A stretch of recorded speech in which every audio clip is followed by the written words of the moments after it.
शहर लंदन के एक पुराने टूटे फूटे होटल में, जहां शाम ही से अंधेरा हो जाता है, जिस हिस्से में फैशनेबल लोग आना ही गुनाह समझते हैं और जहां जुआ, शराबखोरी और बदजल्नी के बड़े भयानक दृश्य हरदम आंख के सामने रहते हैं, उस होटल में, उस बदजल्नी के अखाड़े में इटली का नामवर देश प्रेमी मैजिनी खामोश बैठा हुआ है।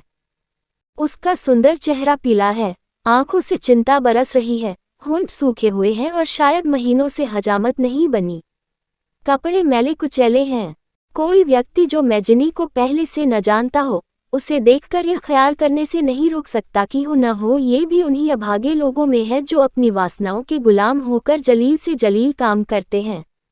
मैजिनी अपने विचारों में डूबा हुआ है। आह बदनसीब कौम, ऐ मजलूम इटली, क्या तेरी किस्मत कभी न सुधरेगी? क्या तेरे सैकड़ों सपूतों का खून जरा भी रंग न लाएगा? क्या तेरे देश से निकाले हुए हजारों जानिसारों की आहों में जरा भी तारीर नहीं?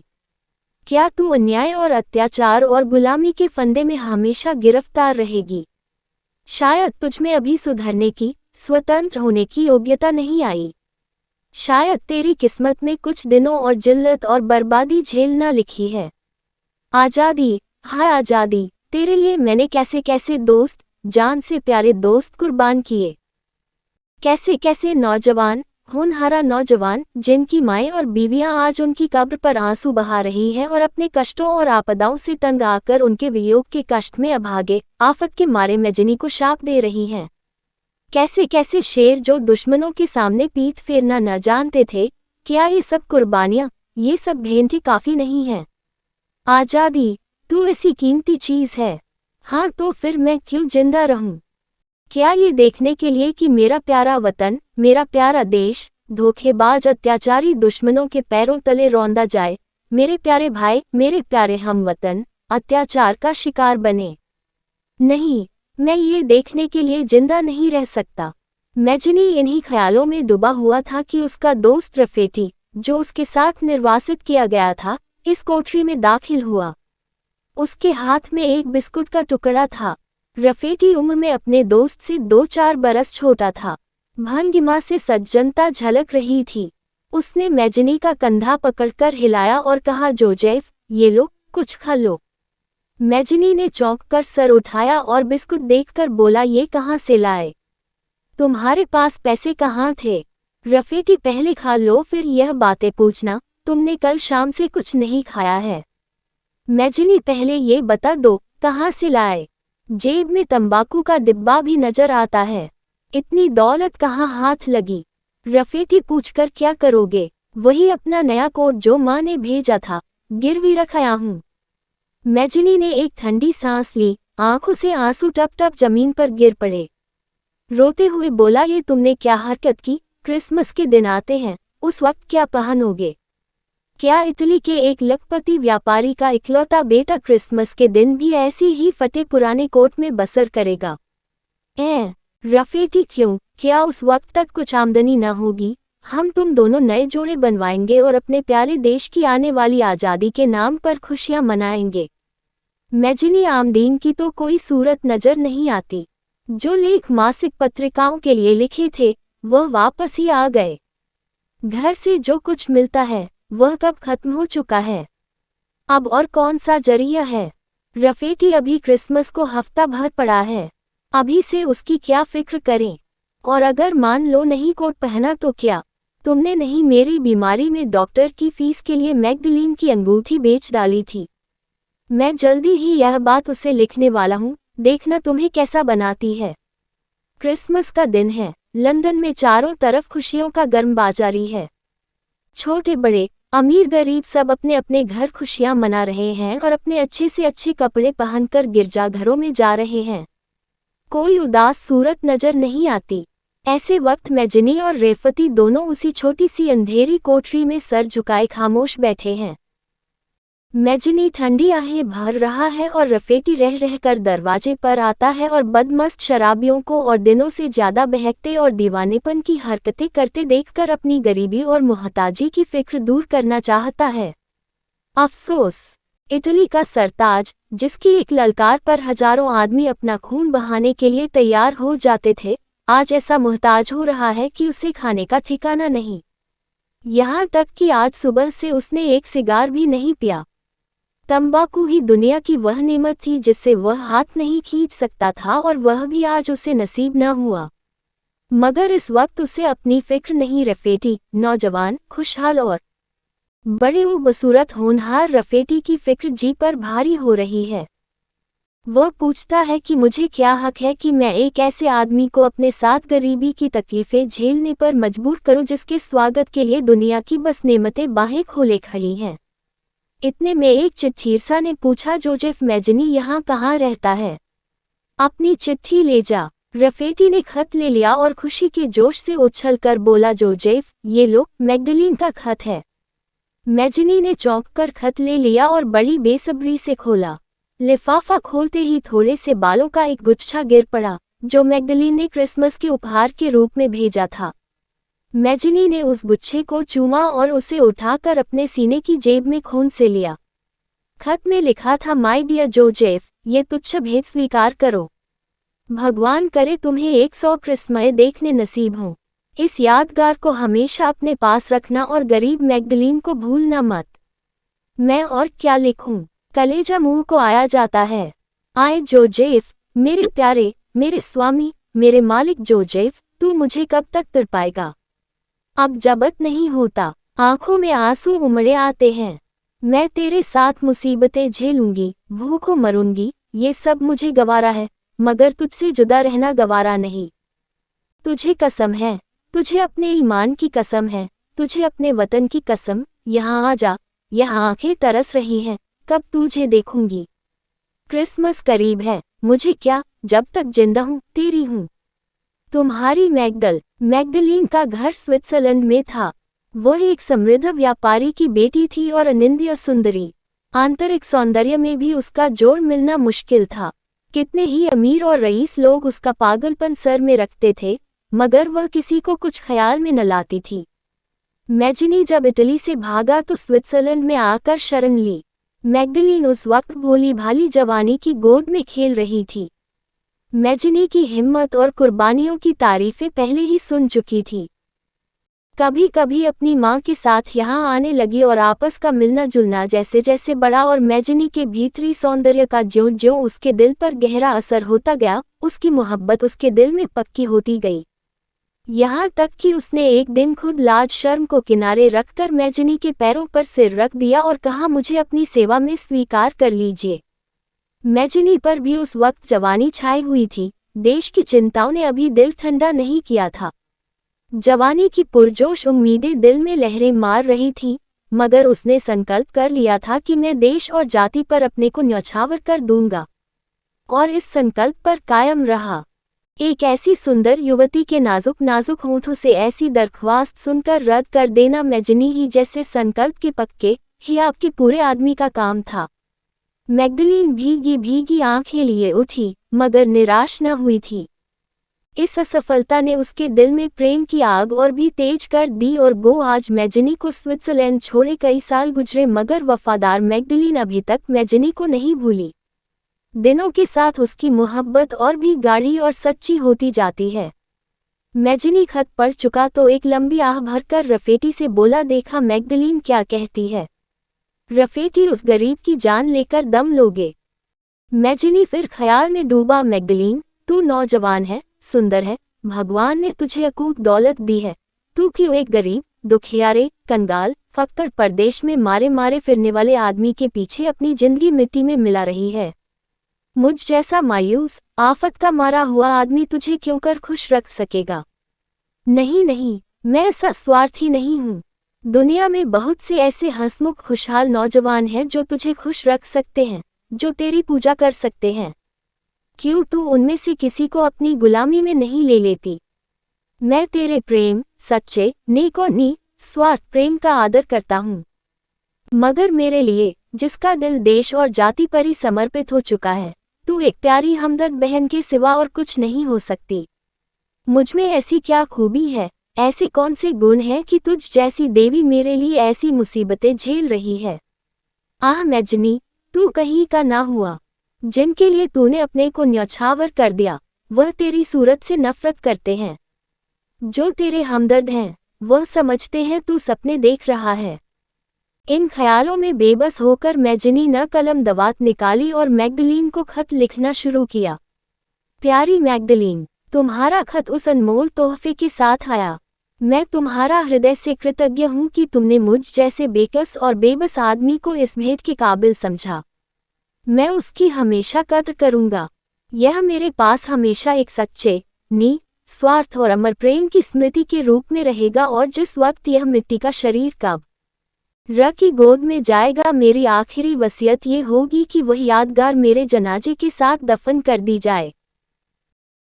मैं शायद खुद उस ताकत का अंदाजा नहीं लगा सकता जो मुझे इस ख्याल से मिलती है कि दुनिया में जहाँ चारों तरफ मेरे बारे में बदगुमानियाँ फैल रही हैं, कम से कम एक ऐसी नेक औरत है जो मेरी नीयत की सफाई और मेरी बुराइयों से पाक कोशिश पर सच्ची निष्ठा रखती है। और शायद तुम्हारी हमदर्दी का यकीन है कि मैं जिंदगी की ऐसी कठिन परीक्षाओं में सफल होता जाता हूँ।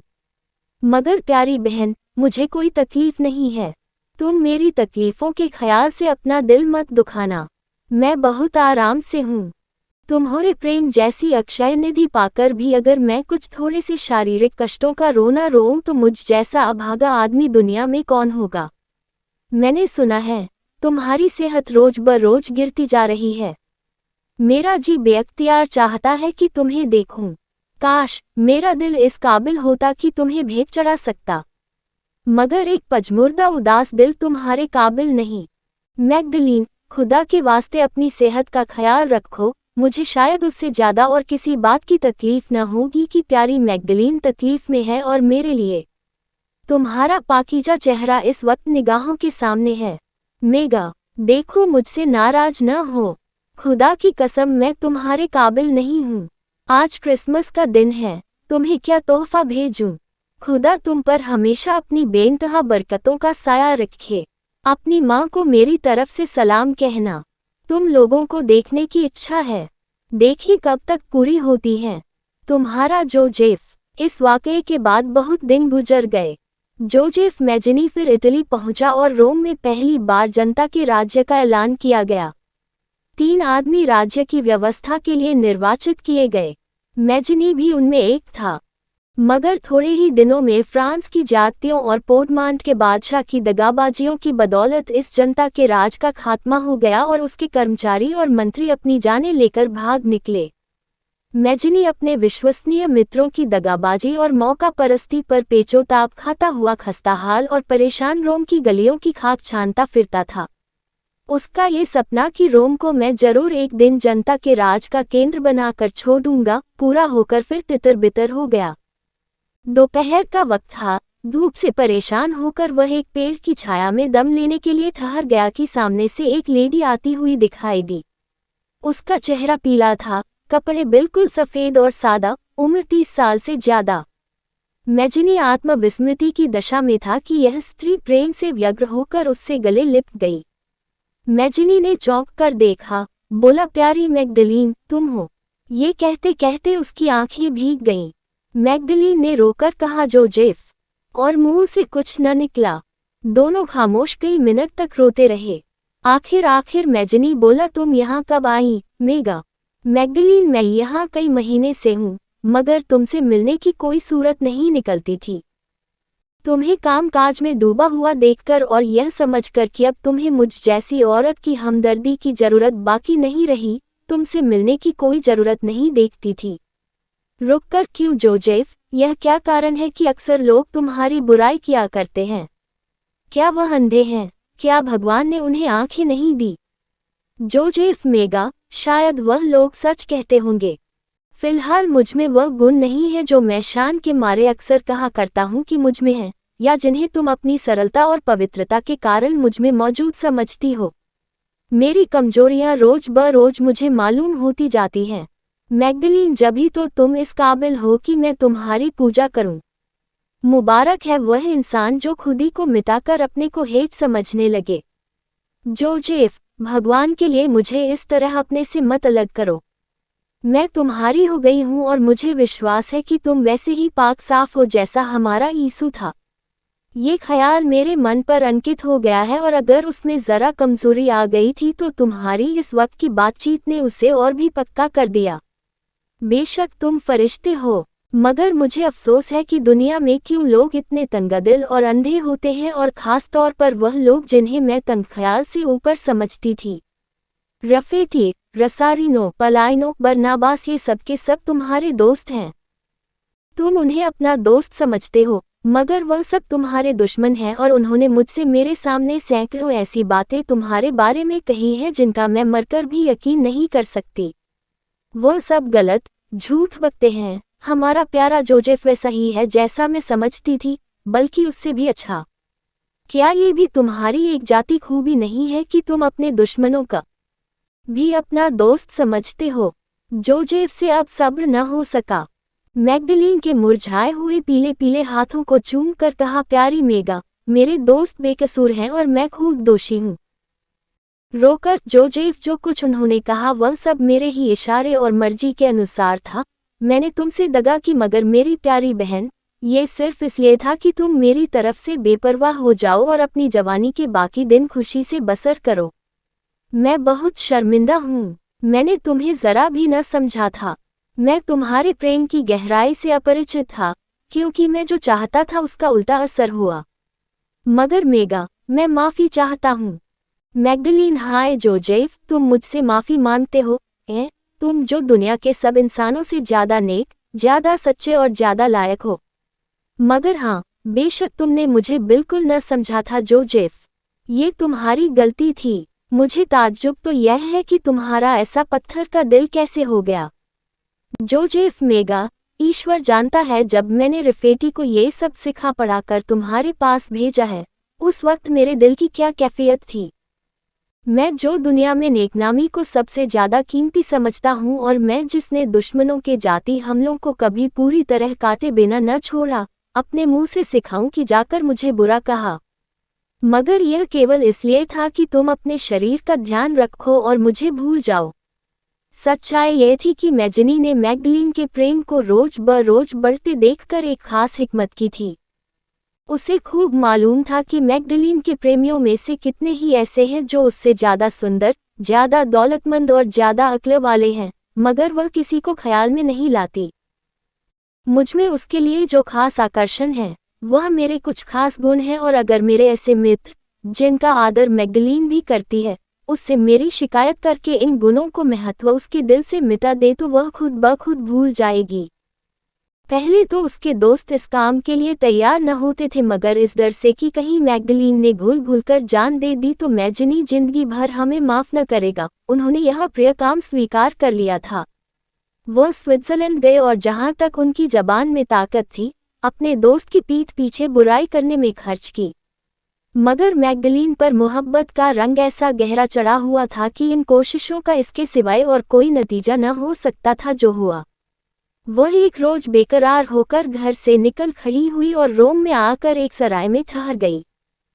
यहाँ उसका रोज का नियम था कि मैजनी के पीछे पीछे उसकी निगाह से दूर घूमा करती, मगर उसे आश्वस्त और अपनी सफलता से प्रसन्न पाकर उसे छेड़ने का साहस न करती थी।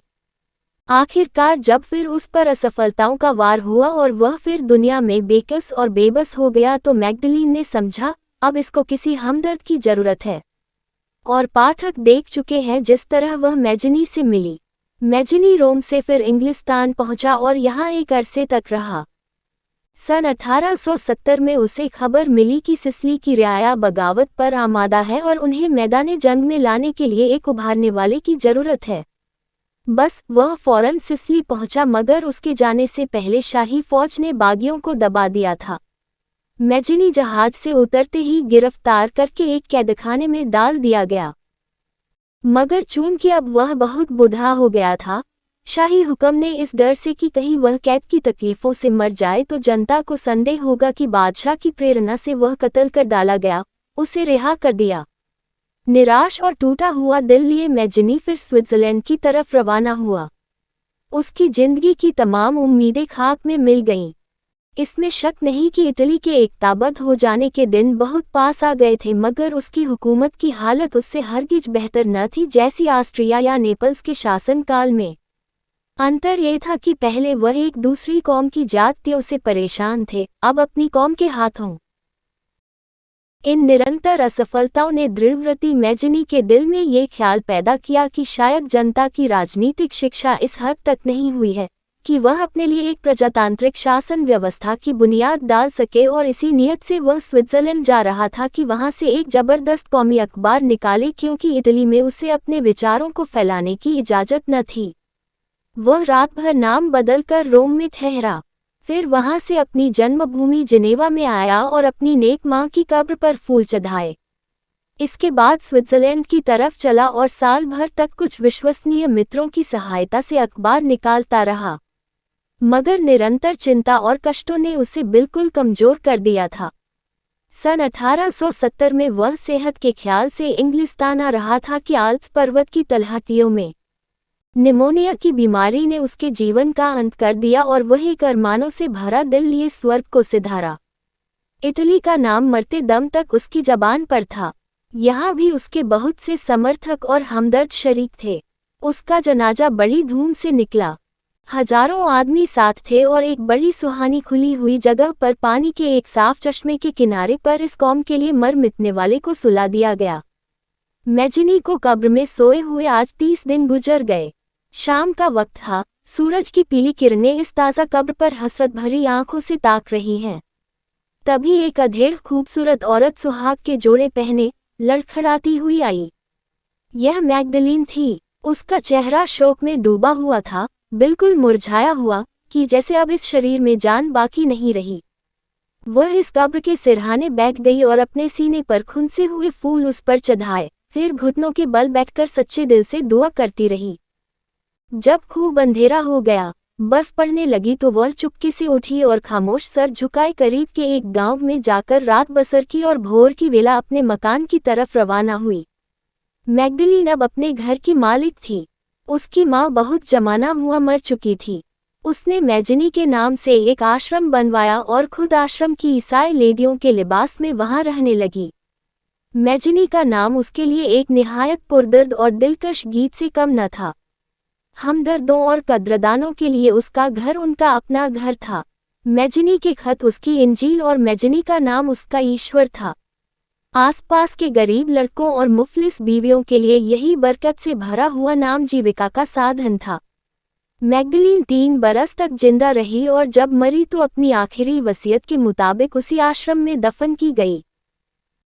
उसका प्रेम मामूली प्रेम न था, एक पवित्र और निष्कलंक भाव था, और वह हमको उन प्रेम रस में डूबी हुई गोपियों की याद दिलाता है जो श्री कृष्ण के प्रेम में वृंदावन की कुंजों और गलियों में मंडलाया करती थीं, जो उससे मिले होने पर भी उससे अलग थीं और जिनके दिलों में प्रेम के सिवा और किसी चीज की जगह न थी। मैजिनी का आश्रम आज तक कायम है और गरीब और साधु संत अभी तक मैजिनी का पवित्र नाम लेकर वहां हर तरह का सुख पाते हैं।